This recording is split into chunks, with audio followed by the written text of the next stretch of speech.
అదే RTV app వార్తల్ని క్షణాల్లో చదివే అవకాశం ఉంటుంది. ఒక న్యూస్ పేపర్, ఒక టెలివిజన్ ఛానల్ మీ చేతుల్లో ఎప్పుడూ ఉంటాయి.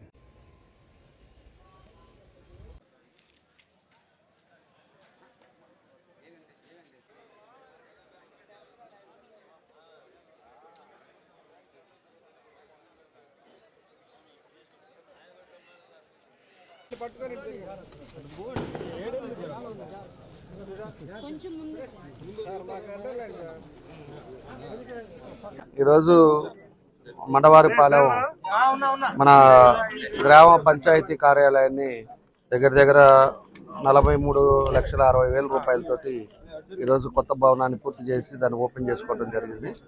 దాంతోపాటు రైతు భరోసా కేంద్రం కూడా 23,94,000 రూపాయలకి దాన్ని కూడా ఇలా ప్రారంభించుకోవడం జరిగింది. చాలా సంతోషం. అందులో మండవారిపాలెం వచ్చేసి మనకి స్టార్టింగ్ వచ్చే 1-2 బూతుల్లో నియోజకవర్గం స్టార్ట్ అయ్యేదే ఇక్కడి నుంచి స్టార్ట్ అవుతుంది. ఇక్కడ ఉండేది కూడా ఎప్పుడు కూడా వ్యాపారస్తులు అందరూ ఉన్నా కూడా ఎప్పుడు తెలుగుదేశం పార్టీ మెజార్టీతో ఇక్కడి నుంచి మొదలవుతుంది. కాబట్టి ఈ ఊర్లో కూడా ఏ సమస్యలు ఉన్నా కూడా ఇదివరకు 14-19లో దాదాపు అన్నీ కూడా మన సమస్యలు నా దృష్టికి వచ్చినాయి అన్నీ కూడా మనం కంప్లీట్ చేసాం. ఇప్పుడు కొన్ని సమస్యలు కూడా చెప్పారు, దానికి తప్పకుండా కూడా దాన్ని కూడా కంప్లీట్ చేస్తామని చెప్పి కూడా మేము తెలియజేస్తా ఉన్నా. ఏదంటే మెయిన్ డ్రింకింగ్ వాటర్ మనకి ఫిల్టర్ బెడ్ ఏదో ప్రాబ్లం ఉందని చెప్పారు. ఫిల్టర్ బెడ్ వల్ల వాటర్ సరిగ్గా రావట్లేదు, కొంత పార్ట్ ఇబ్బంది ఉందని చెప్పారు. ఫిల్టర్ బెడ్ కూడా తొందరలోనే అది కూడా కంప్లీట్ చేస్తాం. దాని తర్వాత ఒక డ్రైనేజ్ చెప్పారు, డ్రైనేజ్ అవుట్లెట్ ఆడ ప్రాబ్లం ఉంది అని చెప్పారు. అవుట్లెట్ ఇది కూడా దాన్ని కూడా ఎస్టిమేషన్ వేయించేసి దాన్ని కూడా కంప్లీట్ చేస్తాం. మూడవది వచ్చేసి దానికి ఏదైతే మనకి త్రావుగుంట అదేవిధంగా మండవారిపాలెంది దాన్ని సర్వే నెంబర్లు త్రావుగుంట అని చెప్పేసి వస్తూ ఉన్నాయి.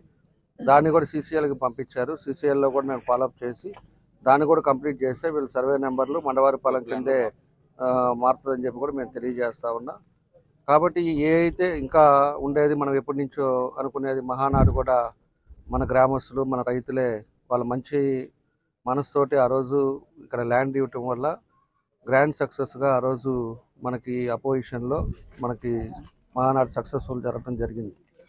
ఆ తర్వాత కూడా మనం వాళ్ళకి అప్పుడు దానికి రోడ్డు కూడా ఒకటి అడిగారు, ఇక్కడి నుంచి మన కాలేజీ వరకు మంగమ్మ కాలేజీ వరకు రోడ్డు కూడా అడిగారు. కాబట్టి ఆ రోడ్డు కూడా 1 కిలోమీటర్ ఆల్రెడీ వేశారు, ఇంకొక 2 కిలోమీటర్లు ఉంది, దాన్ని కూడా కంప్లీట్ చేస్తాం. ఈ ఊర్లో ఇంకా మేజర్గా వచ్చేసి 25 సంవత్సరాలు 30 సంవత్సరాల ముందు వేసిన సిమెంట్ రోడ్స్ కూడా కొన్ని రోడ్లు డ్యామేజ్ అయినాయి, ఆ రోడ్లు కూడా పూర్తి చేస్తాం. తప్పకుండా కూడా ఈ తెలుగుదేశం ప్రభుత్వం అంటేనే అభివృద్ధి ప్రభుత్వం. ఈరోజు ఎన్డీఏ కూటమి వచ్చిన తర్వాత అన్నీ కూడా కార్యక్రమాలు కూడా ఎంతో ఇబ్బందులున్న ఆర్థిక సమస్యలున్నా ఈరోజు ఒక సమర్థవంతమైన నాయకుడు పరిపాలనలో ఈరోజు ఎన్డీఏ కూటమిలో అటు మోడీ గారి సహకారంతో ఈరోజు పవన్ కళ్యాణ్ గారు కానీ ముఖ్యమంత్రి చంద్రబాబు నాయుడు గారు కానీ ఈరోజు అన్ని విధాలుగా కూడా రాష్ట్రాన్ని ముందుకు తీసుకెళ్ళడానికి జరుగుతూ ఉంది. అదేవిధంగా 14-19లో కూడా ఎన్నో కార్యక్రమాలు కూడా ఈ నియోజకవర్గంలో మనం చేసాం. ఆ తర్వాత వచ్చిన తర్వాత ఎన్నో కంపెనీలు కూడా ఈరోజు ఇన్కమ్ సోర్స్ ఈ రాష్ట్రానికి లేకుండా ఆ రోజు వచ్చిన కంపెనీస్ అన్నీ కూడా వెనక్కి వెళ్ళిపోవటం కూడా జరిగింది.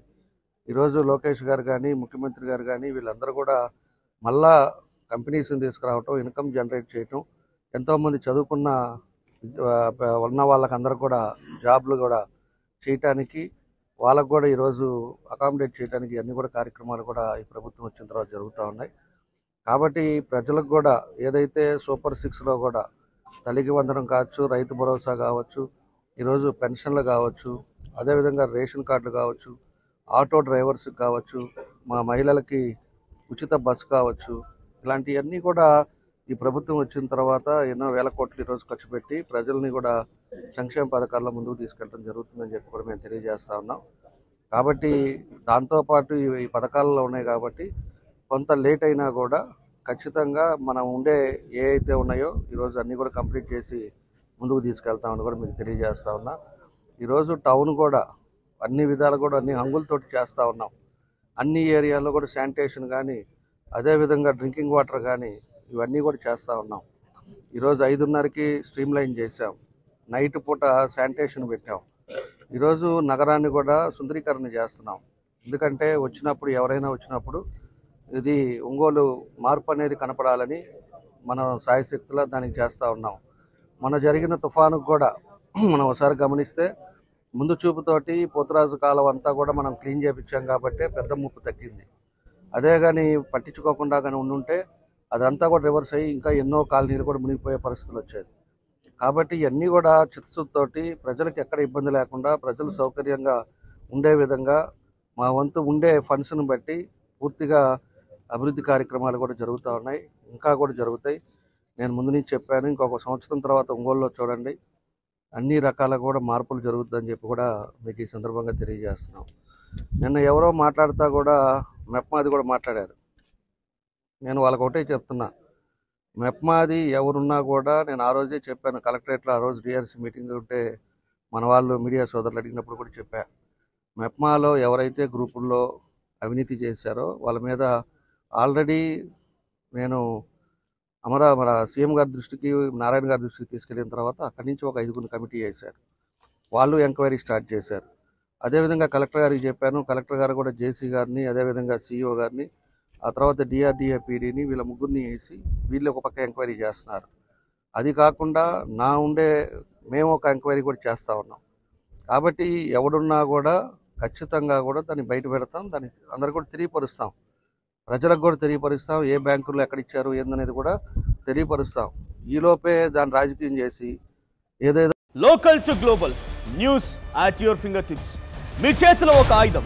Download R TV app. Media legend Ravi Prakash is back.